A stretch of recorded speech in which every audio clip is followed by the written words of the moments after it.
네, 안녕하세요. 텍스그램 세무회계입니다.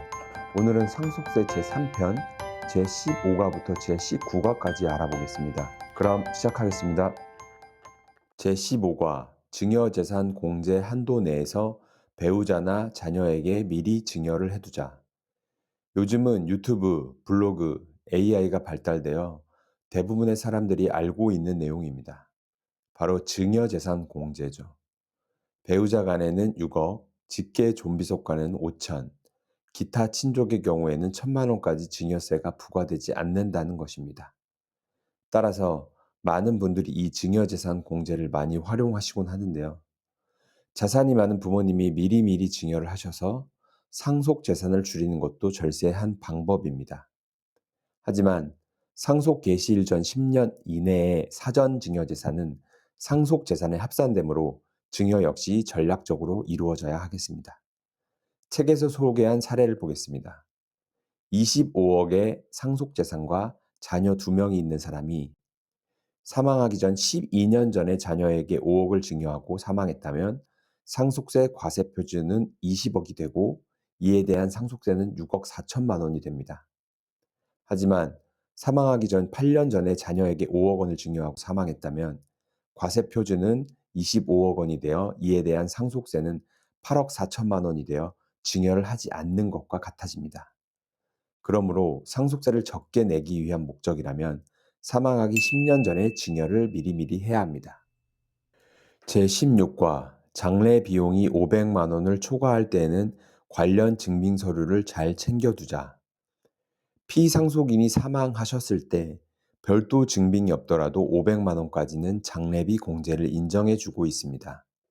하지만 장례 비용이 500만 원을 초과할 경우에는 1천만 원까지 증빙이 있을 경우 인정해 주므로 장례 비용 영수증을 잘 보관해야 합니다. 또한 추가로 봉안시설 사용 금액에 대해서는 추가로 500만 원까지 공제를 해주고 있으니 이와 관련된 비용이 발생했다면 영수증을 잘 챙겨 놓은 뒤 상속세 신고할 때 활용해야 하겠습니다. 제17과 상속세를 계산할 때 공제되는 채무에는 어떤 것이 있는지 알아두어 빠짐없이 공제받도록 하자. 상속이란 피상속인의 재산에 대한 권리와 의무를 포괄적으로 승계하므로 채무도 함께 상속이 됩니다. 따라서 상속으로 취득한 재산의 가액에서 승계한 채무를 공제하여 주고 있는데 이를 채무 공제라고 합니다. 하지만 상속세를 줄이는 역할을 하므로 공제 가능한 채무에 대해서는 엄격한 입증이 필요한데요.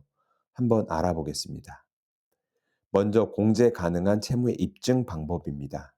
첫 번째, 국가, 지자체 및 금융회사 등에 대한 채무에 해당하는 경우에는 해당 기관에 대한 채무임을 확인할 수 있는 서류가 있어야 합니다.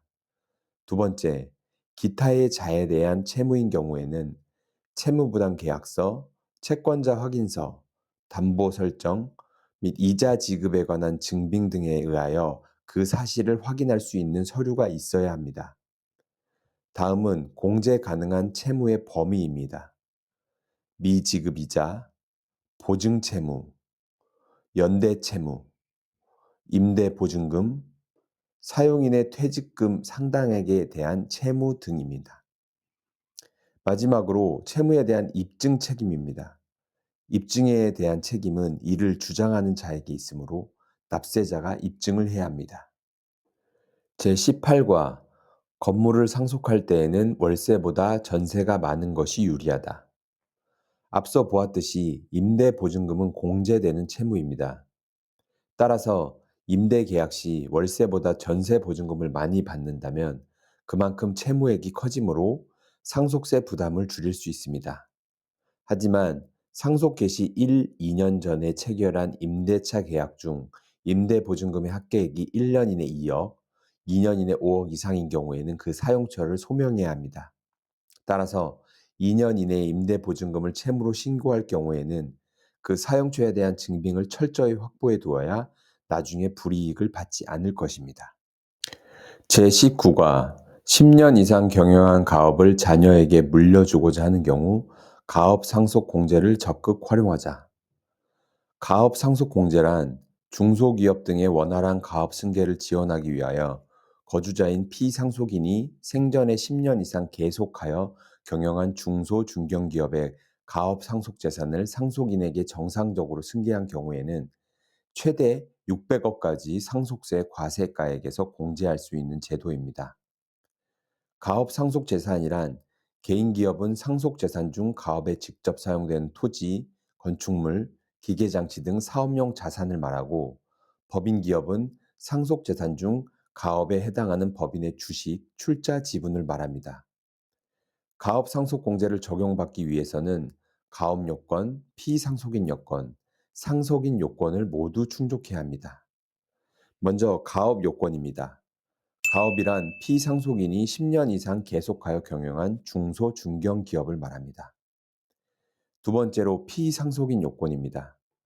법인인 경우에는 피상속인이 법인의 최대 주주로 특수관계인의 주식 등을 합하여 발행 주식 총수의 40%, 상장 법인인 경우에는 20% 이상을 10년 이상 계속 보유해야 합니다. 또한 다음의 요건을 충족해야 합니다. 피상속인이 상속 개시일 현재의 거주자일 것, 피상속인이 가업의 영위기간 중 다음에 어느 하나에 해당하는 기간을 대표이사로 재직할 것. 마지막으로 상속인 요건입니다. 상속 개시일 현재 18세 이상일 것, 상속 개시일 전 2년 이상 직접 가업에 종사했을 것, 상속세 과세표준 신고 기한까지 임원으로 취임하고 상속세 신고 기한부터 2년 이내에 대표이사로 취임할 것. 이러한 요건 외에도 사후 관리도 필요합니다. 가업 상속 공제 후 5년간 다음의 요건을 충족하지 못할 경우에는 상속세와 이자 상당액이 추징됩니다. 가업용 자산의 40% 이상을 처분한 경우, 상속인이 가업에 종사하지 아니하게 된 경우, 상속인의 주식 지분이 감소한 경우, 5년간 정규직 근로자 수 평균과 총 급여액이 기준 고용 인원의 90% 이상을 유지하지 못한 경우. 따라서 가업 상속 공제를 받고자 한다면 이러한 까다로운 요건을 만족할 수 있는지 판단한 뒤에 공제를 받아야 하겠습니다. 네, 오늘은 제15화부터 제19화까지 살펴보았습니다. 다음 편은 상속세 마지막 편이 되겠습니다. 남은 영상까지 끝까지 함께 해주시기 바랍니다.